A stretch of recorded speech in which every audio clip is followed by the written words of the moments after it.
All right, guys, welcome to Beauty and Violence. We're going to be reacting to UFC 279, which took place last week. Nick Diaz versus Tony Ferguson. But first, we're going to give a rest in peace to former fighter who passed away. Damn, he died pretty young, too. 34 years old. Wow. Yeah, he passed away of stage 4 liver cancer. But Wow. That the yeah, model dude? yeah. That is crazy. He kept it secret the entire time, but he's battling stage 4 liver cancer. So he was fighting with cancer. Apparently so, yeah. That is wild. I'm just finding this out right now. Yeah. All right. Let's get to the card. Great card overall. Well, great moments in the card overall. Crazy switch up, as you all know. The backstage fight, the change in matchups, all that stuff. Um, let's start here. Johnny Walker versus Kutalaba. Man, that was a pretty wild fight. Pretty fast fight and wild fight. What do you feel about The story of this fight to me was genetics and athleticism. it? Like Yeah, like what's his name? Iwan Kutalaba is pretty athletic himself, but Johnny Walker is a freak athlete, freak in nature. for sure. Now and now the thing about Johnny Walker is I don't know yet if he's really fixed the holes in his game because I just think he was so much of a more superior athlete. But I will say that one good thing about Brazilians is that they have like this innate ability for Brazilian jiu-jitsu. It's like in their blood. You know what I'm saying? It's almost like how a lot of dudes in the hoods have hands Yeah, because like yeah, they like yeah, slap box. yeah. You know what I'm saying? So Brazilian jiu-jitsu seems to just be he seems to just have that the vocabulary down. And I think that's what that between that and his crazy genetics is what won him the fight. But I'm still not convinced yet. I still think um he needs to be with a way better coach like a Trevor Whitman For or his like style, even yeah. Jackson Wink. For his style, Yeah. yeah, yeah. I agree. Great win. I didn't see it. I wasn't expecting a submission, but he got it done. Yeah. Next fight, Aldana versus Macy Chazone. Wild fight. Great fight as well. Wild fight. First round, Aldana pretty much dominated that round. Even with the takedowns, she was able to get that armbar, which looked pretty damn tight. Her arm looked like it was damn near broken a few times. Um, but shout out to Chazone, round two. She came back heavy, heavy ground and pound, top control. And then she ends the fight with a freaking liver kick, I believe, from the bottom, up A kick. liver up kick. That was wild. That was wild. Bro, that was insane. Like Macy Shazone looked like a completely different fighter. It's almost like she understood that she couldn't just be a boring fighter trying to hold Aldana against the cage to beat a girl like Aldana. Yeah, She really leveled up in that performance, which is so weird. You can't there's a lot of things you when you're making a pick for like one of these fighters to win, there's a lot of things you can't really account for. Like yeah. some people, they probably do some crazy mental work or they see like what's his name? What's the Anthony Robbins or something like that. And the next thing you know, they show up, they just really show up and show out in that fight. But the fight before that could have just been, super lackluster. And as far as Irene Aldana, man, she's leveled up her damn self. I like her a Like lot, man. her jujitsu has gotten crazy. Her wrestling has gotten a lot better because she was fighting a way bigger girl. She's even more creative, which is what you don't really get to see that with people who have a boxing base a lot of times overall with their overall game. Yeah, I mean, that's the first time, if I'm not mistaken, that someone's been finished yeah. First with time. an Yeah, up kick to the liver, first time. so she owns that and she can have that as a feather in her cap. Pretty impressive. I'm a fan of Aldana, and I've been a fan of her for a while now. So I'm curious to see what she does in the future. Um, Next fight, the Leech versus D Rod. Bro, Look, man. The Leech, as you know, he's part of the switch up. So he was supposed to fight Tony Ferguson originally. Same size, whatever. He had to switch up and do a catchweight fight versus D-Rod, who was fighting Kevin Holland. D-Rod was heavier by like 10 pounds, maybe even more than that. Heavier. Bruce, I mean, the Leech, like the Leech, as you call him, Bruce Leach. He was looking sharp. All his tools look sharp. Leg kicks, body kicks, good movement, good boxing, good range control, good defensive movement. He looks sharp. He looks sharp. I thought he won that fight. I thought he got robbed. D-Rod looked a bit flat-footed, a little rusty. Couldn't find his timing until the later rounds. I think the Leash got robbed for sure, big time. To me, he won that clearly. It wasn't even close to me. He won that clearly. I believe rounds 1 and 2. I believe. I believe. Bro, Yeah. were you gonna what do you say? You round 1 and 2? I think so. Yeah. Yeah. You think Leach won round 1 and 2 or Yeah. I gotta see okay. the fight again, but yeah. Yeah. It's clear. Bro, bro, this was sickening in every possible way. He got the worst deal out of that three switch up. He got the worst deal out of that because he was fighting the bigger guy. If I'm not mistaken, he was the only one that was fighting the bigger guy. Yep. So that was already a shitty deal to begin with. Then he gets into the fight on 24 hours notice against a bigger, historically cleaner defensive and offensive striker. And in the face of that adversity, the only way he could possibly win was to get into a flow state, which he got into. He He got did. into this great flow state and never Yeah. came out of it. Yeah. Like you said, I called him Bruce Leach. I had to call him Bruce Leach when I was watching him. And for him to lose a fight that I thought he won clearly, and he had to get himself into a certain flow state to even be able to win that fight. For him Yeah. to still lose anyway, that was just insane, man. Like that was just like that was one of the that's like that's like that's like worse than when Cheeto Vera lost to Song Yadong, in my opinion. I agree. I agree. Next fight. Hamzashumai versus Kevin Holland.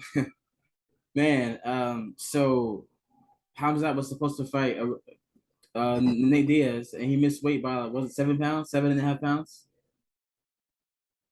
Hamzat Chimaev missed weight by 7.5 pounds. Didn't seem to care. Didn't seem like he even tried. He kind of laughed. Oh, not so bad. And Kevin Holland steps up to fight him on short notice. A nightmare stylistically for Kevin Holland, for sure. I mean, a nightmare for almost anybody, but Kevin Holland is historically known to not be a great wrestler against the grapplers. Um, Hamzat is ready for war immediately. Kevin Holland touches the gloves, looks a bit, I don't know, nervous or what. Tries to tap hands with Hamzat. Hamzat goes for a takedown immediately and just ragdolls him the entire time. Um, Not much to really say about it. Kevin Holland looked pretty slick for a while trying to defend, but it was too much for him. Did you see the comments by Nate Diaz about the fight? No, I didn't. Like, so Nate, did you watch Hamzat performance? Say, well, tonight. He said, yeah. What'd you feel about it? Lame, scared, bitch made, pussy, dick sucker.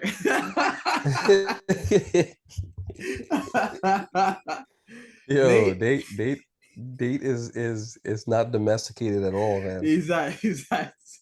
And he's gonna be a savage till the day he dies. 100%. And Conor McGregor also tweeted like, Hamzat fought terrified. Like he was terrified of striking, so he just went straight to the ground. Oh man, listen. Say what you will. It sucks that Hamzat wasn't penalized. In fact, it's like he was almost rewarded. He got paid like 2 million. I heard allegedly got paid $2 million. For this fight. Wasn't penalizing. Wasn't penalized purse wise for missing weight, and he gets rewarded. So, but dominant performance. Yeah. I mean, Kevin Holland the only thing I gotta say is it was retarded to like try to touch hands, especially when you already touch hands before the fight. Yeah, Um, Hamzat literally fainted the hand touch. Like yeah, he didn't faint a jab. He fainted the hand touch and went in for a takedown. So yeah. that's on Kevin Holland. I And agree. because of that, Hamzat was a step ahead of him. Now, I can't help but think that if Kevin Holland didn't go for the hand, the to touch hands, he might have had a better chance because he was showing some slick stuff on the ground. Who knows what he could have done if he was actually aware that the shot was coming. Who knows what he could have landed? Maybe he could have angled off. I agree. You understand what I'm saying?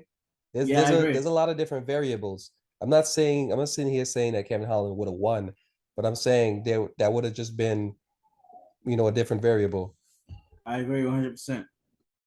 And the main event, which should have happened probably years ago, Nate Diaz versus Tony Ferguson. I thought that they both looked like they weren't the best. They didn't look like they were in great, fighting shape. Just as far as I don't know, it was sluggish. It was a bit slower than usual. Tony Ferguson was doing work with the leg kicks, doing a lot of weird spinning attacks. When his corner was telling him to stop giving his back, and he kept spinning still. Nate Diaz, as usual, was kind of just like, I'm here. You know, the hands look like Nate Diaz. He started to find his range though, and he was like clipping Ferguson. What made me realize Nate would win the fight, or why I had Nate winning prior, is because I don't feel like there's any path to victory to where Tony beats Nate now, unless he cuts him with an elbow. And Nate hasn't really thrown those elbows in the last 5 fights. We haven't seen that kind of Nate. I mean, we haven't seen that kind of Ferguson in the last 5 fights. So I figure, what is Ferguson going to do? Submit Nate Diaz, a Gracie black belt? No, it's gonna. I'll point him possibly, but Nate usually gets stronger as time progresses. And Tony used to be that way, but after those wars he's been in, I don't know. Um, the leg kicks were doing work. They were doing work with the leg kicks. The Nate's a zombie. You have to kill him. You have to kill him. He's gonna walk right through that hell and point at you and do all that stuff because he doesn't care. It hurts, but he's like, this is my life. This is a war. It's the fight. And yeah, however, imagine Tony would have fought the Leech, and imagine Nate Diaz or Ferguson fighting the animals of that weight class. So I'm The glad that welterweight I'm division. welterweight division. I'm glad Nate is leaving on his terms. And Tony, man, Tony's like, yeah, I'm back. I'm like, oh man, I don't know, man. Tony's gonna get severely beaten in his next fight, unfortunately. What do you think? Man, so besides the leg kicks, Yeah, uh Tony Ferguson looked like a homeless dude who watches MMA and decides to try it out. Like that's what he looked like in the octagon when he was doing all those spins. Like he yeah, must have spun like at least 50 times. yeah, And it was just like useless spins. Um Listen, man, like Nate Diaz said you gotta kill him to kill him. yeah, Like I think with Tony Ferguson, like that's like it's true for Tony Ferguson in a different way. Like Nate Diaz is willing to almost ignore pain, and not even address it. Whereas Tony Ferguson, he may actually get killed in the octagon. Like he may actually die in the octagon. that's Um, sad to say. Yeah, and you understand what I mean? So it's funny that they use that term, but I feel like that applies to Tony Ferguson's life more so. You yeah, understand what I mean? And man, honestly, Nate didn't look great, but at the same time, he got that guillotine, he cinched that yeah, guillotine immediately, yeah, became the first person to make Tony tap, like in Tony's whole career. Nate Diaz is super durable. yeah, So honestly, if you really think about it, if you look at that if you were to think about that Poirier matchup, if you would have had that matchup with Poirier, Poirier might have put a beating on him. But again, Nate Diaz would have been able to tag him as well because Nate Diaz can also box. Nate Diaz would have been able to take the amount of punishment that Poirier could dish out. Nate Diaz would have still been a jiu-jitsu threat. So it's like Nate is kind of he's kind of one of the greatest, like in a sense. Yeah, You yeah, understand what I'm saying? I'm not saying I'm not as crazy as him saying he's the greast of all time, yeah. but he I is mean, for kind of sure, one of the greatest. for sure, man. He's the comeback versus Conor McGregor against all odds to finish Conor like that. The second time he arguably won close fight. Just the moment he had with Leon Edwards when he almost finished him in the last round. Nate Diaz is, Nate has solidified himself as an OG and a legend in the sport. Tony has too, but I think Tony should be retired before he takes any more damage, man. I really do. Yeah, but we've been saying that Yeah, yeah, since the Gaethje fight, right? yeah, yeah, yeah, And then we said that when he fought Oliveira and his arm almost got ripped out of the socket. Um, yeah, we said that when he got soccer kicked by Chandler. So I mean, yeah. Sad stuff. But all right, man. Until next time, we're gonna cover next week. We're gonna cover Sandhagen versus Song Yadong. Interesting card. We're gonna cover that next week. This week. In the meantime, peace out, guys. he's out.